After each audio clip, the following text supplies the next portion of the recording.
Dear students, in this video, I am going to explain the capital gain tax in India. Before understanding the calculation of capital gain tax, we need to understand what is capital gain. Capital gain is the profit that an investor makes when the investor sells the capital asset. Now here the investor earns profit from selling a capital asset if the price of the capital asset at the time of selling is higher than the cost of acquisition of that capital. This profit is called the capital gain and is considered as the income of the investor. This income is chargeable to tax, and the tax calculated based on the capital gain is called the capital gain tax. Based on the holding period, the capital assets can be classified into two types or two categories: short-term capital and long-term capital gain. Now, short-term capital gain and long-term capital gain, this demarcation or this categorization is based on the holding period of a capital. Normally, we take it 36 months as the cutoff value, but this 36 month is not the cutoff value which is universally applicable to all resources. So let us see that how the cutoff value of holding period differs from one asset to the other asset. The assets, we can divide it into the immovable property and the movable property. Immovable property or immovable assets include the housing property, it could be building, and for this kind of properties, the cutoff value is 2 years. If the investor's holding period for the immovable property is less than 2 years, it will be considered as the short-term capital. And if the immovable property's holding period is more than 2 years or 24 months, it will be considered as the long-term capital. For the movable property like gold, jewelry, for all these properties, 3 years is the cutoff period. So if the investor holds the property less than 3 years, it will be considered as short-term capital, and if the holding period is more than 3 years or 36 months, it will be considered as the long-term capital. Certain security market assets are also considered as the capital. If the holding period for the listed share is less than 1 year, it will be coming under the short-term capital, and if it is more than 1 year, it will come under the long-term capital. For the mutual funds, we have categorized it into two. One is equity oriented mutual funds. For the equity oriented mutual funds, the cutoff period is 1 year, whereas if we consider the debt oriented mutual funds, the cutoff period is greater than the equity oriented mutual funds, and it is 3 years. So if the investor invested and stayed invested for less than 3 years, it will be considered as the short term capital under the debt oriented mutual funds, and if more than 3 years, then definitely it will be coming under the long term capital. Now, what is capital gain tax? Capital gain tax is basically the tax that is levied on the capital gain from these capital assets that we already discussed. To calculate the capital gain, look at here. For the short-term capital, what we have done for the short-term capital gain, first we will deduct the cost of acquisition. Then we can also deduct the cost of improvement if any, and then the expenses incurred exclusively for the sale of the assets. So these three are basically the concepts that are associated to calculate the short-term capital gain. Now, in case of the long-term capital gain, we do have a factor which is called the indexation factor. Now, this indexation factor is important because indexation factor gives us the liberty to consider the inflation and identify the inflation adjusted value for the capital, and accordingly we can calculate the capital gain.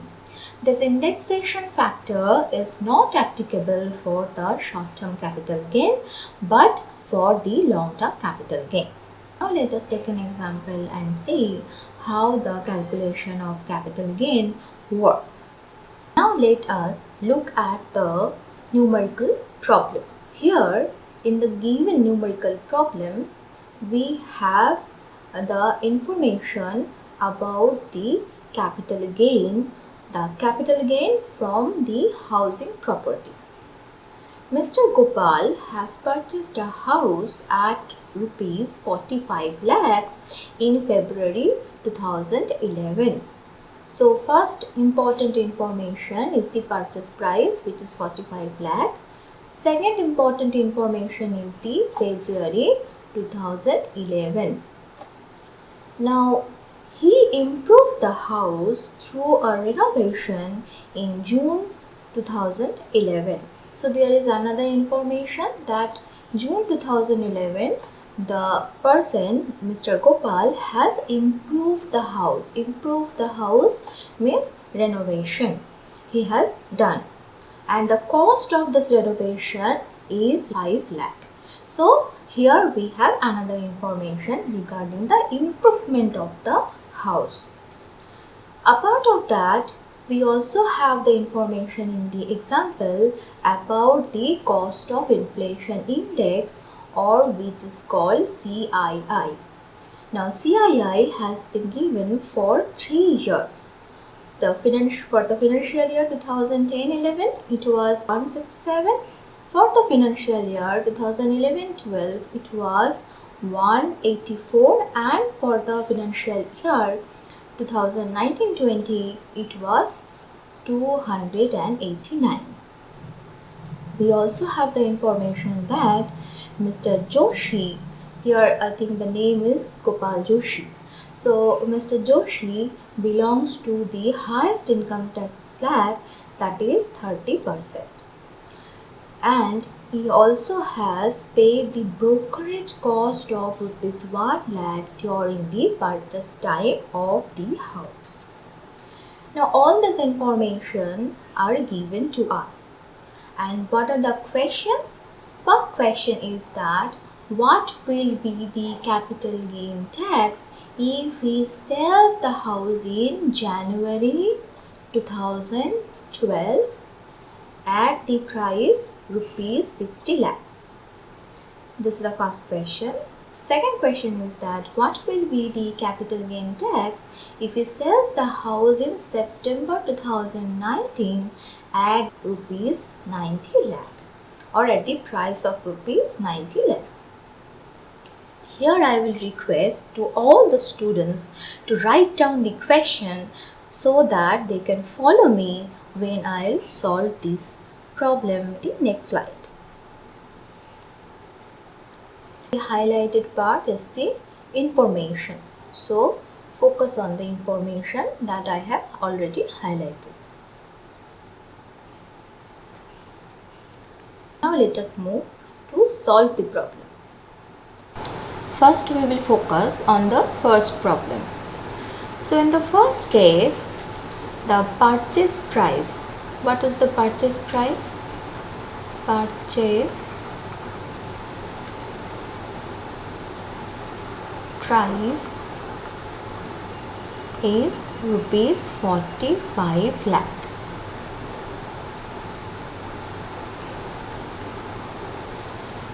And what is the holding period? Holding period we need to calculate from the difference between the purchase time and the selling time. So he has purchased the property in the year 2011 and the month was February. And when he sold the property, here we are considering the selling period as selling year as 2012 January.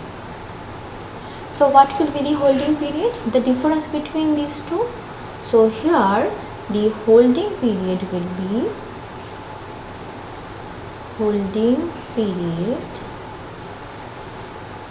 be 11 months.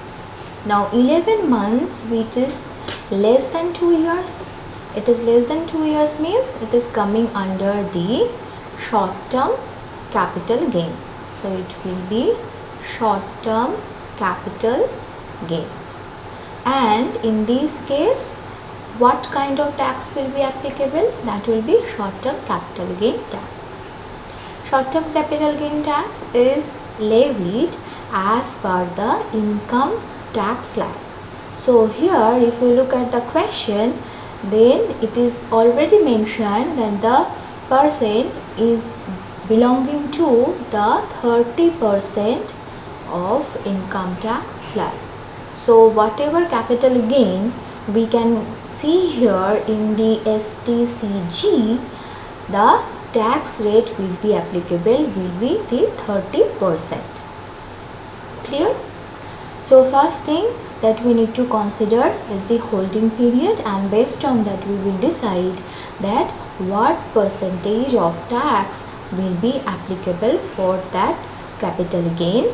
Once we have calculated the holding period, next thing we need to calculate is the capital gain. So to understand the capital gain, we need to consider two types of cost, and then from there this summation of this cost will be deducted from the selling price or the full consideration of the price of the property. So let us calculate it. To calculate the capital gain, first we need to understand the cost related to the capital that or the asset that we are considering here. Here we are considering a housing property. So it is a house. Now when we are considering the housing property, in that case for the cost, first we can consider the cost of acquisition. Here it is nothing but the purchase price. So in our example, the purchase price of the house is how much? 45 lakh. So I have written here 45 lakh rupees. Now for the expenses on transfer. Expenses on transfer is basically the brokerage, stamp duties and other taxes if there is any. So all these things are coming under the expenses. So in the given example, the person has paid 1 lakh rupees as the brokerage. So it will be coming under the expenses on transfer. Apart of that, the person has also paid rupees 5 lakh or spent rupees 5 lakh as the improvement of the house. So this is also coming under the cost or that is related to the property or related to the capital asset. So if we take the sum of all these assets, the summation will be the total cost that is related with the asset. What is the total cost? Total cost is here 51 lakh rupees. So 51 lakh is the total cost. Now what is the first question? First question is saying that the person has sold the house at rupees 60 lakh. That means the selling price we also can call it as the full consideration price. So selling price here is basically rupees 60 lakh. Rupees 60 lakh. So if we deduct the total cost from the selling price, we will get the difference. What is the value of the difference? That is nothing but coming as the 9 lakh rupee. So 9 lakh rupee will be the capital gain before the tax. Now the person considered here is coming under the 30% tax slab.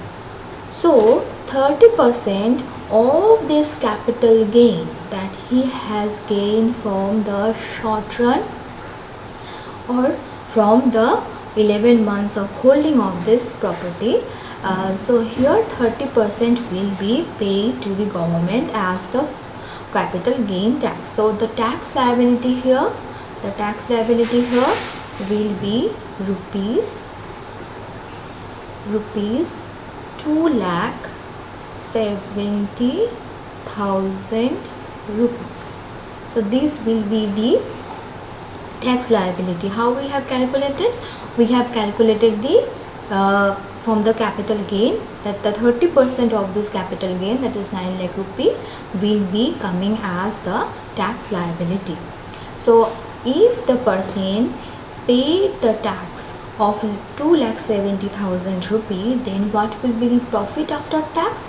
Profit after tax will be the rupees 9 lakh minus 2,70,000, which is nothing but rupees 6,30,000 rupees. So this will be the profit after paying the tax in the case of short term capital gain. So sorry, here it will be STCG, short term capital gain. Now let us solve the next problem that is given in the B. For the second question, first we will consider the period of holding. So in this case, the house is sold in January 2012 and it was purchased in the February month of 2011. So what is the holding period? Holding period in this case will be 8 years and 9 months. So definitely this is a case of the long term capital gain, and for the long term capital gain the taxation is 20%. Now if we include the sales, then it will be coming as the 20.8%. Now in this case we have that information of the cost of acquisition, which is 45 lakh. We also do have the expenses on transfer and the cost of improvement. But what we need to notice here, that in the long run we don't consider the cost of acquisition, but we consider the indexed cost of acquisition. That is indexed cost of acquisition. And how we can calculate the indexed cost of acquisition? By using the indexation factor. What is the indexation factor's formula? The indexation factor, we can calculate it by dividing the CII of the transfer year Transfer year means the year when the person has sold the property. So transfer year here, then we will divide it by the CII of the acquisition. We are considering the cost of acquisition, so CII of the acquisition year.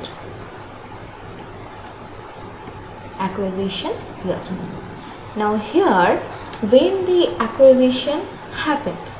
Acquisition happened in February 2011. So February 2011 means under which financial year it will come? It will come under the financial year 2010-11. So we will consider the CII or cost of inflation index for the year 2010-11. 2010-11. So what is the CII for 2010-11? It is already given. The value is 167. The value is given in the sum itself. Now we will consider the CII of the transfer year. CII of the transfer year. When the transfer year means when the person has sold the property. The person has sold the property in the second question at the time of September. So it will September 2019. So in which financial year it will come? It will come in the financial year 2019-20. And we will consider the CII for 2019-20, and for 2019-20 the CII is given as 289. So it will be 289. Now if we divide this two, we will get the value for the indexation factor of acquisition. What is that? That is 1.73. So indexation factor for the acquisition will be 1.73. Now with the cost of acquisition, if we multiply 1.73 or the indexation factor, then we will get the indexed cost of acquisition. So here cost of acquisition is 45 lakh. Now we are multiplying it with the 1.73. So the value will be, index cost of acquisition will be 77 lakh 85,000 rupees.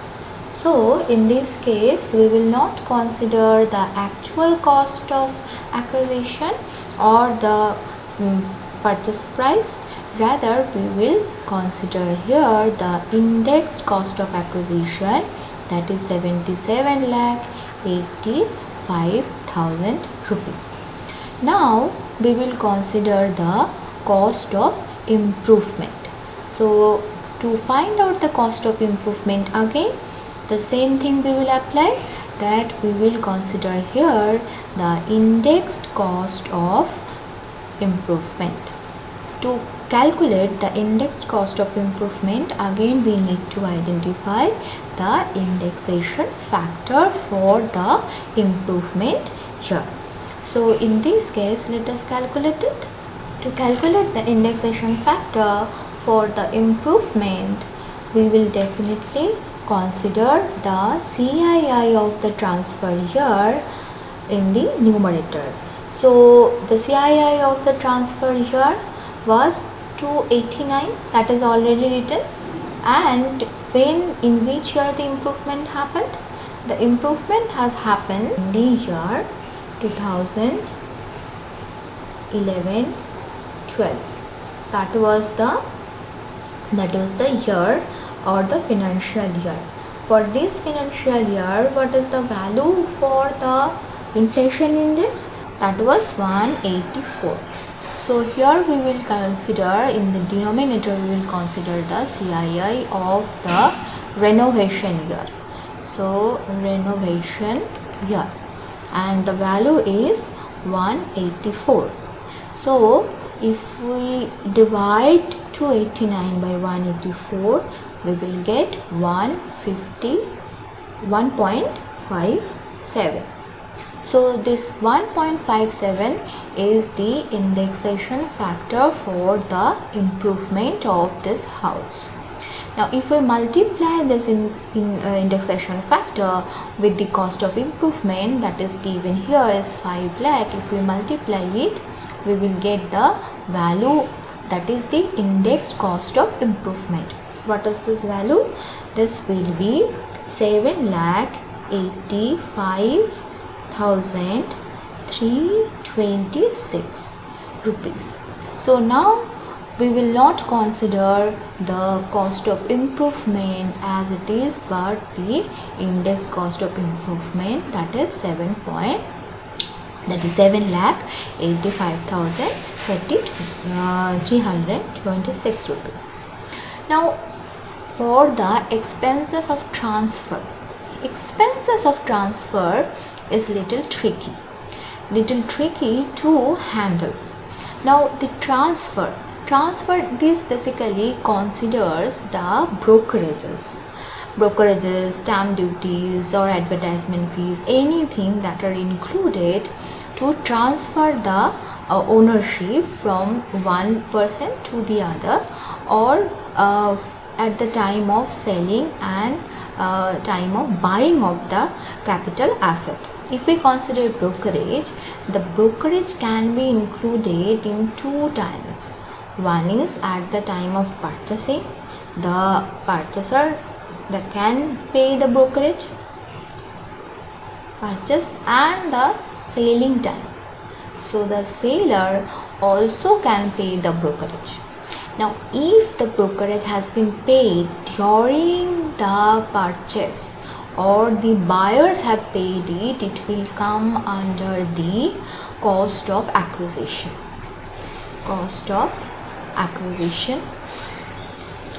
But if the person who has sold the property and paid the brokerage to the broker, it will be deducted directly. So it will be direct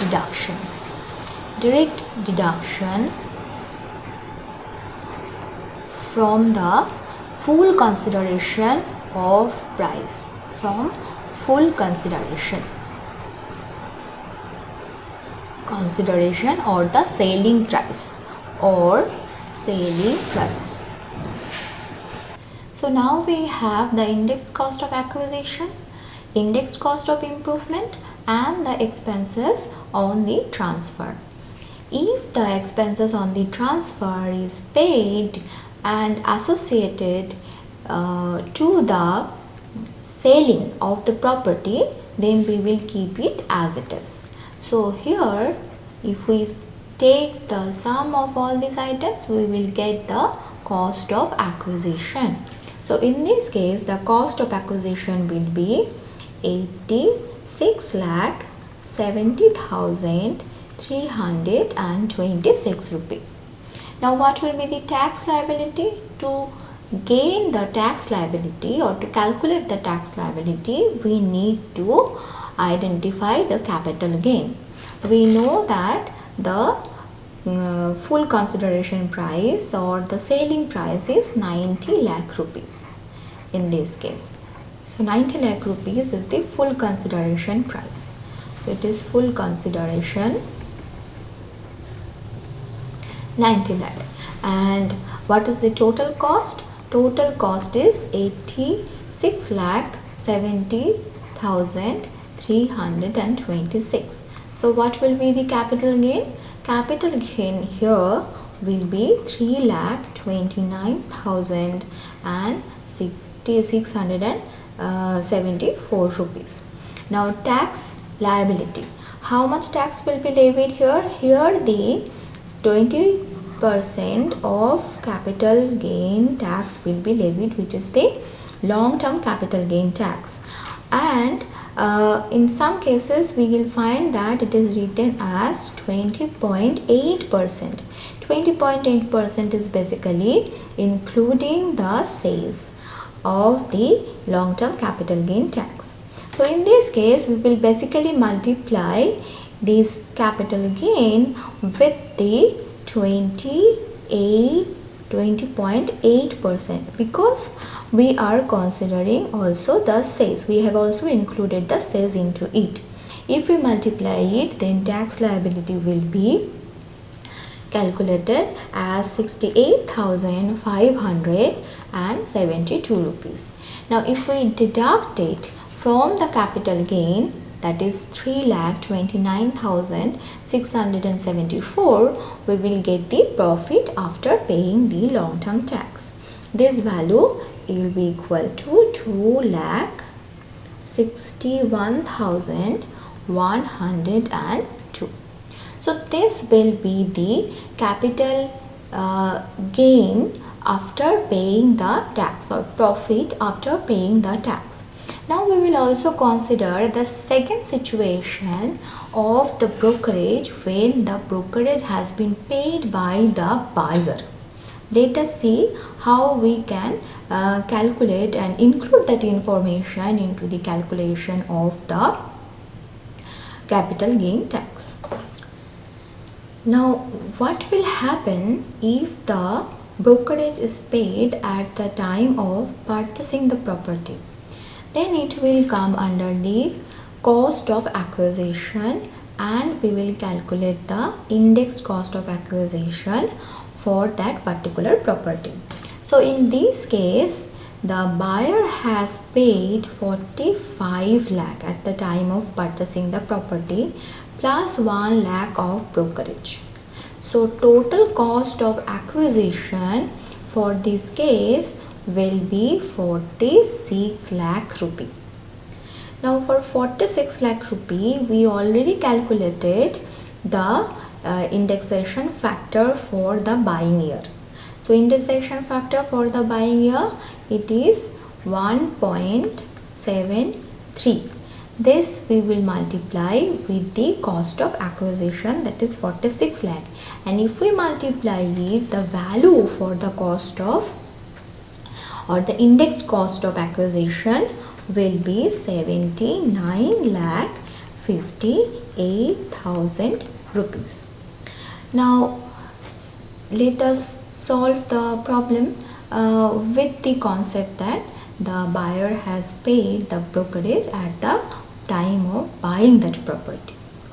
So in this case, the indexed cost of acquisition will be 79,58,000 rupees, including the brokerage paid at the time of buying the property. And the indexed cost of improvement, there is no change. So here it will be 7,85,326 rupees. Now if we add these two, we will get the total cost of acquisition, that will be 87,43,236. Full consideration means selling price will remain same, that is 90 lakh rupees. So here the total cost, if we deduct the total cost, said 87,040. Now if we deduct the total cost from the full consideration, we will get the capital gain, long-term capital gain, which is nothing but 2,56,764 rupees. Now this money is basically the capital gain, that is before the tax liability, before the payment of the tax. So what is the tax liability? Tax liability will remain same, that is a long-term tax, long-term capital gain tax, which is, we will consider here 20.8%. So if we multiply 20.8 with this long-term capital gain, then the value will be 53,406 rupees. So what will be the profit? Profit after the tax, that will be nothing but the capital gain that we have gained here, 2,56,764 minus the tax liability, that is 53,406. The capital gain after the payment of tax will be 2,03,000 358 rupees. So I hope you understood how we calculate the capital gain for the long term and the short term capitals, and also how the tax liability will be applied. Tax liability will differ from the short term to long term. As for the short term capital gain, it will be based on the tax slab under which the investor's income will come. For the long term capital gain, it is a flat rate of 20.8% including the sales. And if we deduct the tax liability from the capital gain, we will get the profit after tax or capital gain after paying the tax. If you have any doubt, you can ask me in the comment section. Thank you for watching.